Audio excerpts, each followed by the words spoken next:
नमस्कार, वेलकम, बहुत स्वागत है आपका। आप यदि घर का निर्माण करने जा रहे हैं, नया घर बनाना है, तो कुछ महत्वपूर्ण चीज़ें हम बात करेंगे जो आपको ध्यान में रखने के बाद ही कंस्ट्रक्शन करना चाहिए। तो सबसे पहले क्या है कि आज के समय में जो घर बनाते हैं तो कम से कम आपको 30 सालों का, अगला 30 सालों का ये प्लान सोच लेना चाहिए कि हमारे साथ अगले 30 साल में क्या-क्या हो सकती है। जैसे आपके कितने बच्चे हैं, सबसे बड़ी बात होती है बच्चे कितने हैं, भविष्य में बच्चे साथ में रहने वाले हैं, आप 2-3 भाई हो सकते हैं, हो सकता है ये सम्मिलित परिवार का घर हो। भविष्य में आप भाई-भाई अलग भी हो सकते हैं, तो बहुत सारी चीज़ों का ध्यान में रखा जाना चाहिए। हम एक-एक करके सबकी बात करेंगे। उसके बाद आ जाती है नीड कि आपकी आवश्यकता क्या है? आप ग्राउंड फ्लोर का निर्माण करना चाहते हैं या फर्स्ट फ्लोर का निर्माण करना चाहते हैं? इसमें जो प्लान है देख लीजिए, एक ही व्यक्ति के लिए है, ये उनका ग्राउंड फ्लोर है। ग्राउंड फ्लोर पर ये उनका स्वयं के रहने के लिए फर्स्ट फ्लोर है, ये उन्होंने कॉमर्शियल यूज के लिए है। तो इसमें दो तीन चीज़ें हो जाती है। अब है कि कुछ लोग डुप्लेक्स का निर्माण करते हैं, वो डुप्लेक्स बनाते हैं। डुप्लेक्स का अर्थ होता है कि स्वयं की यूज के लिए ऊपर और नीचे दोनों दोनों स्वयं की यूज के लिए, जिसमें कॉमन चीज़ें होती है रसोई घर, कि रसोई घर उसमें एक ही होता है और वो ऊपर और नीचे एक ही फैमिली के सभी लोग रहते हैं, उनका एक ही जगह रसोई बनता है। वैसे डुप्लेक्स भी बहुत लोग पसंद करते हैं। लेकिन जब भी करना है आपको, तो ध्यान में क्या रखना है कि इन फ्यूचर, तो सबसे पहले आपको ध्यान देना है अपने, आप यदि 2-3 भाई हैं और निर्माण कर रहे हैं साथ में, तो 3 भाई हैं तो 3 भाई का प्लान सोच के चलना है।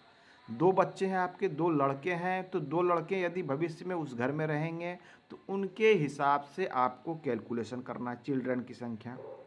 अब देखिए कुछ चीज़ें होती है कि आज हम घर बना रहे हैं, भविष्य में क्या होता है, ये पॉइंट्स इंपॉर्टेंट है कि वो यूज कॉमर्शियल होगा क्या। आपने भी तो घर का यूज कर रहा है, ये कोई बात नहीं, लेकिन अगले 10 साल में हो सकता है कि वो एरिया कॉमर्शियल बन जाए। जब वो एरिया कॉमर्शियल होगा तो आपको इस प्रकार का निर्माण करना होगा कि आपके जैसे ये मुख्य द्वार डोर है, इधर में मान लिया जाए आपका ये जैसे रूम है, इधर में यदि आपका रोड है, तो आपको निर्माण इस प्रकार से करना है कि भविष्य में आप यहाँ शटर लगा के इसे शॉप के रूप में यूज कर सकें। क्योंकि कॉमर्शियल यूज हो जाता है तो लोगों को उससे लाभ होता है।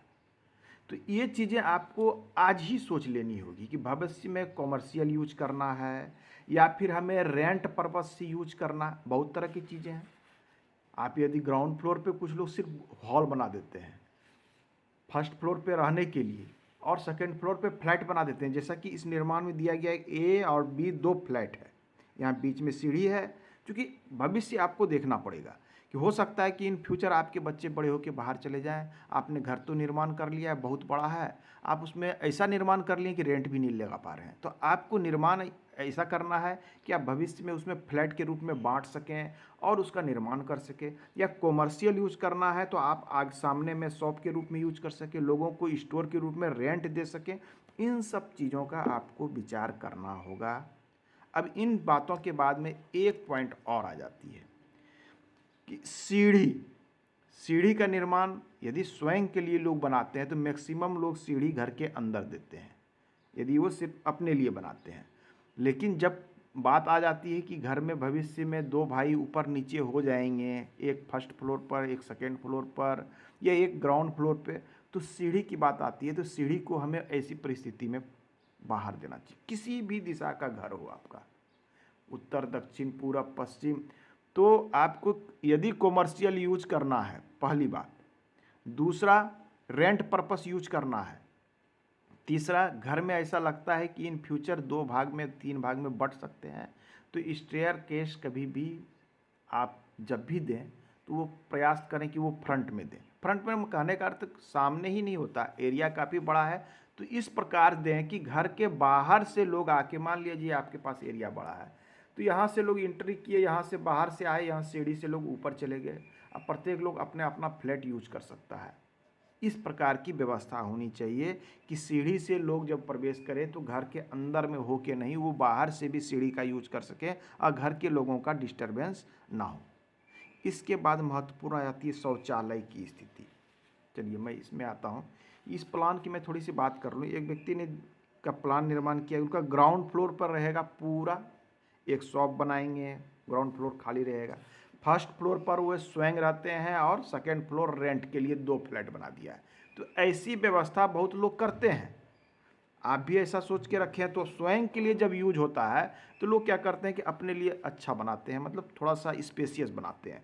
जब रेंट की बात आती है तो वो क्या करते हैं, उसी जगह में 600-700 स्क्वायर फीट करके वो 2 फ्लैट का निर्माण कर देते हैं। जैसे देखिए इसमें ए फ्लैट बी फ्लैट का निर्माण कर दिया गया है, 2 BHK इसे बनाया गया है।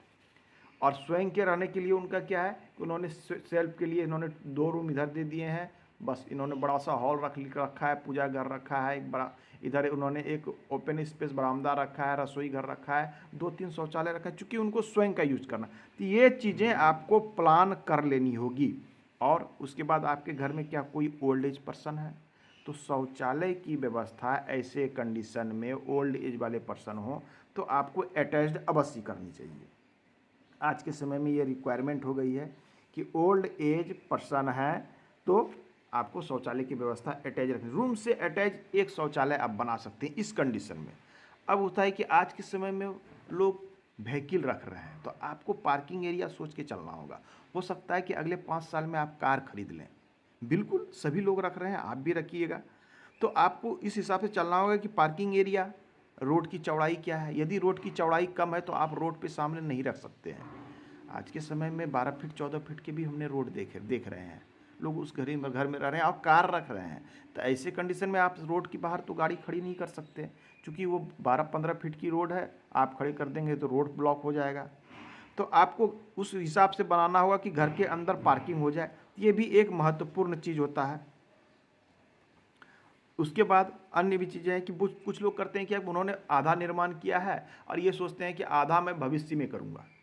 तो आप जो आधा निर्माण करेंगे, आपको एक चीज़ें और ध्यान में देना है कि आधा निर्माण आज कर रहे हैं तो निर्माण इस प्रकार होना चाहिए कि भविष्य के निर्माण और आज का निर्माण दोनों एक संतुलित अवस्था में हो। साथ में वास्तु भी महत्वपूर्ण होता है। हालांकि ये जो प्लान बना है बिल्कुल वास्तु के 16 जोन के अनुसार इसे बांट कर बनाया गया है। फ्लैट को भी रखा गया है, लेकिन वास्तु के संतुलन और 32 पग को इसमें देखा गया है।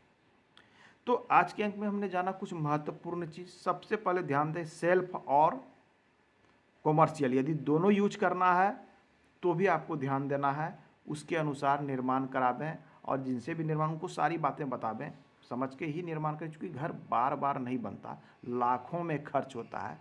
तो मिलते हैं अगले अंक में। आज के अंक में इतना ही। धन्यवाद।